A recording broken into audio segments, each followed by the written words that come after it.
Cyberpunk 2077. What do you think of when I say that name? Maybe it's fun memories of driving around Night City or getting revenge on Atom Smasher for Rebecca. If you're a gamer, you most likely have at least heard of this game. As one of the most anticipated games of 2020, it had everything going for it.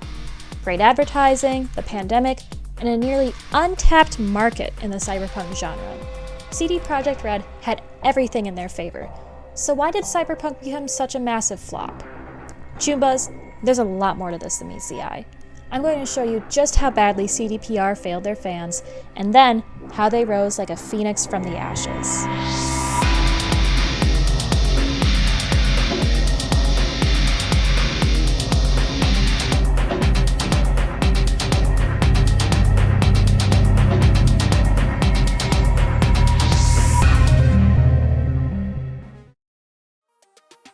As much as people might believe that the Cyberpunk series was originally designed by CD Projekt Red, it actually wasn't.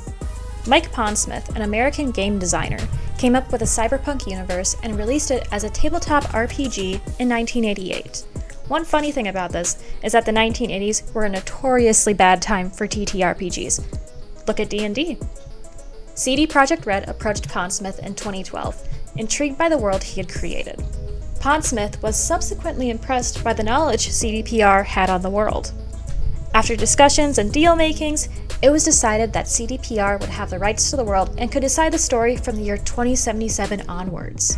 Pondsmith became a person CDPR often talked to regarding decisions with the game, not only wanting to stay true to the material, but also ensuring that there would be no issues with the story's timeline. Cyberpunk was first announced in 2012, close to 10 years before it was released. While the game was announced at this time, development was about as smooth as a maelstrom grunt's skin.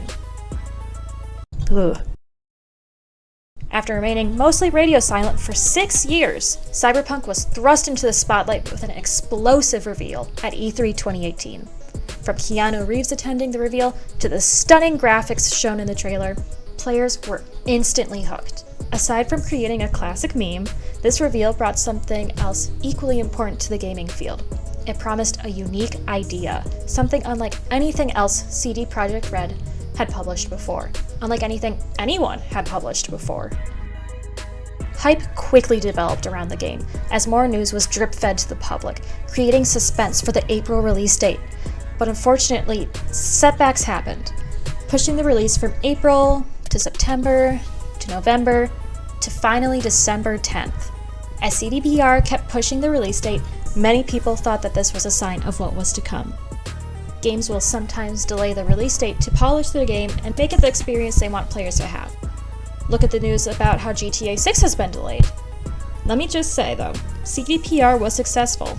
Cyberpunk was quite the experience on release day.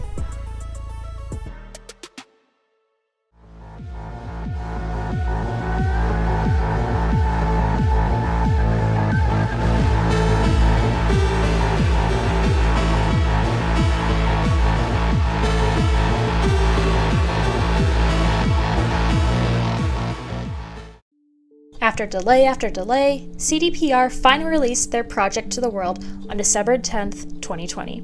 As players opened the game eager to explore the city of dreams, many were greeted instead by nothing more than their PC or console's background. For many players, the game would not even open, and for those that it did, there was a high chance you would crash just loading in. Still, for the players who managed to explore, Night City showed potential, almost tragically so. The promised detailed environments, vibrant characters, and sprawling urban landscape hinted at were nowhere to be seen. Instead, this game was filled with bugs, potato people, and broken dreams. Critics praised the storytelling and atmosphere, but couldn't ignore the technical issues. Fans were quick to vent their frustration loudly on forums and social media, such as Twitter and YouTube. Wake the fuck up, samurai. We have a city to burn.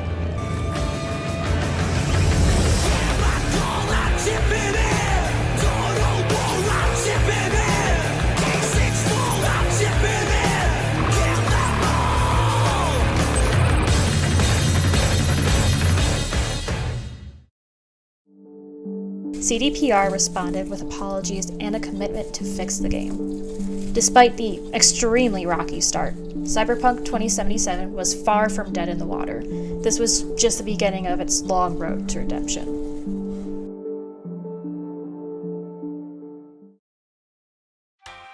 Chooms, you want some good gaming content without the stability or knowledge of a solid release schedule?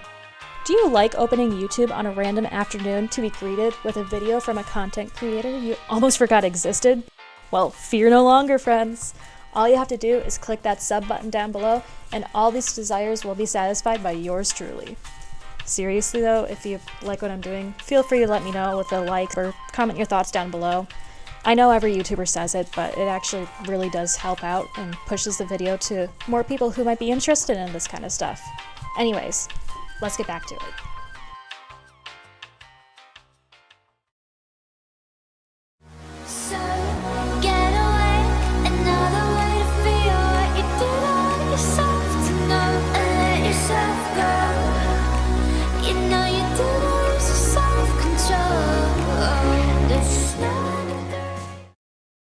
Now, I cannot talk about Cyberpunk 2077 without mentioning its beloved companion series, Cyberpunk Edgerunners.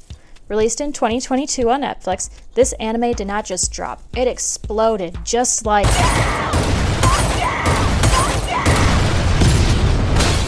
Well, never mind. Crafted by renowned Studio Trigger and backed by CD Projekt Red, Edgerunners delivered a raw, emotional story that drew fans of the franchise, as well as new ones. This show did not just impress, it dominated. It tore through the awards, claiming IGN's Best Anime Series of 2022 and Crunchyroll's Anime of the Year at the 2023 Community Awards. This gritty, neon-styled storytelling made it an instant legend. Edgerunners didn't just expand the world of Cyberpunk, it redefined it. And the impact? It was almost immediate. Cyberpunk 2077 saw a massive player resurgence, with Night City streets suddenly buzzing with new Edgerunners, all inspired by the show's tragic brilliance. Whether they were chasing the dream, the chrome, or the eddies, everyone was out to carve their own legend. But the momentum didn't just stop there. The world of Cyberpunk has continued to evolve beyond the anime, thanks to a steady stream of updates and a thriving modding community.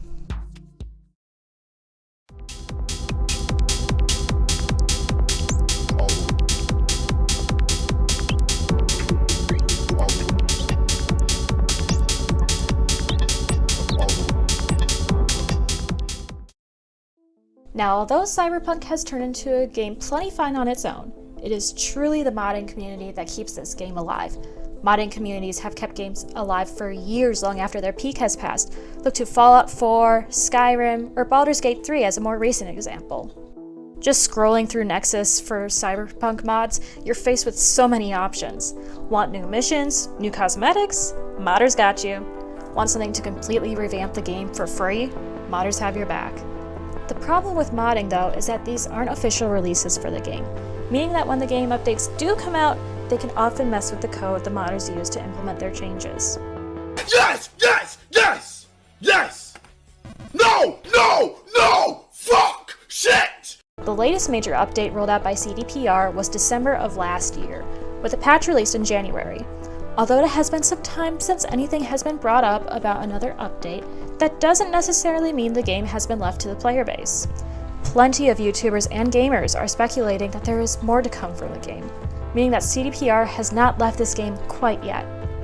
If there is another update, or better yet, a new DLC, this could bring more players back to the game.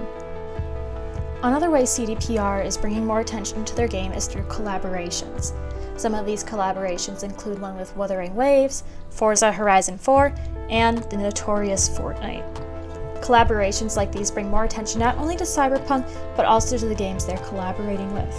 With the Wuthering Waves collab coming sometime in 2026, I personally think that CDPR might release a new major update or DLC around the same time to drum up some hype and welcome any new players from Wuthering Waves, which actually has a massive international audience.